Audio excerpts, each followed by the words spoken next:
Finance strategy. Now, this is where tumbleweed goes through the building. This is where one of the biggest incompetencies for founders lie, because no one's trained in finance. There's very few accountants, ACC accredited people that come in and become entrepreneurs. It's just psychologically very opposite to what entrepreneurs do, right? So as a result of that, I'm going in and seeing very shabby intelligence levels in the finance function. And typically when we get into multi-million pound level, there's a fractional FD required here, and they might be running the show, but then the founder has no idea what's going on.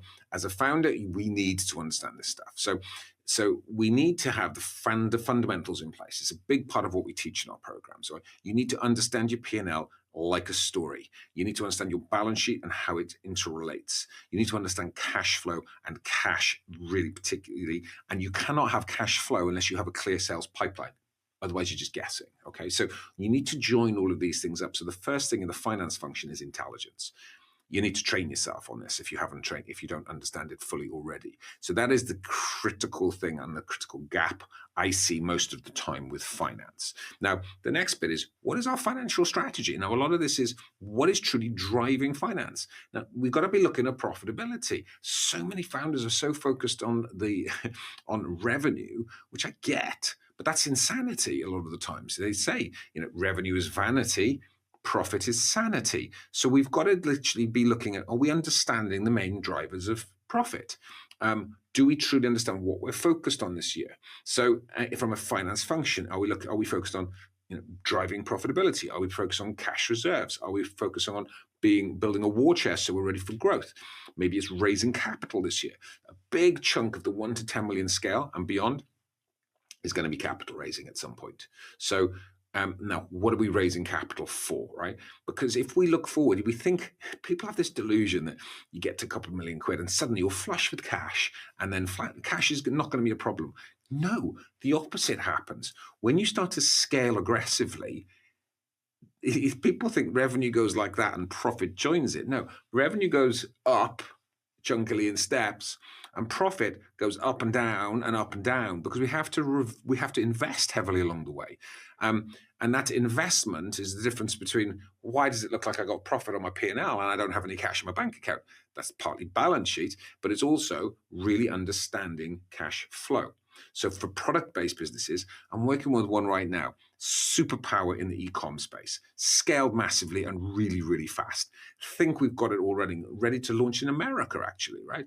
And then we're like, you need stock, and we need to invest heavily in stock now, because the more we sell, the more we have to stock, and the more we have to supply that.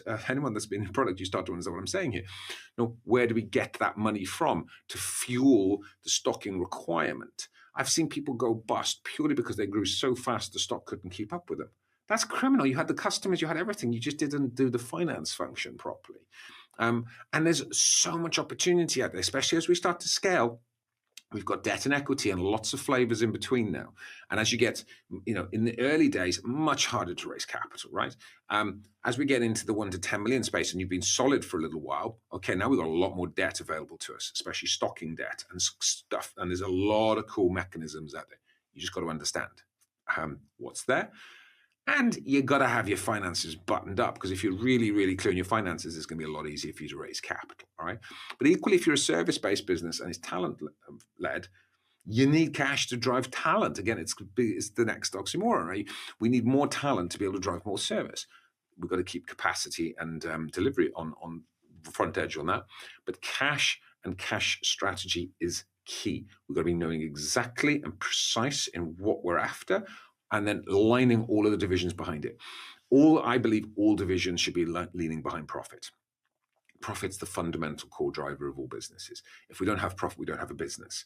If we have lots of profit, we're able to reinvest that in anything we want to do, and we've got the freedom to choose and the freedom to do what we want in life. So marketing should understand profit, sales should definitely understand profit, and operations should understand profit, and all drivers come back to the finance function, and the finance function can be the orchestrator to ensure everybody's lined up.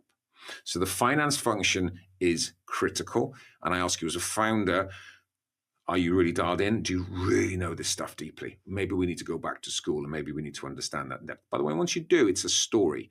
And that's the beautiful thing about this. This is powerful if you understand it, okay?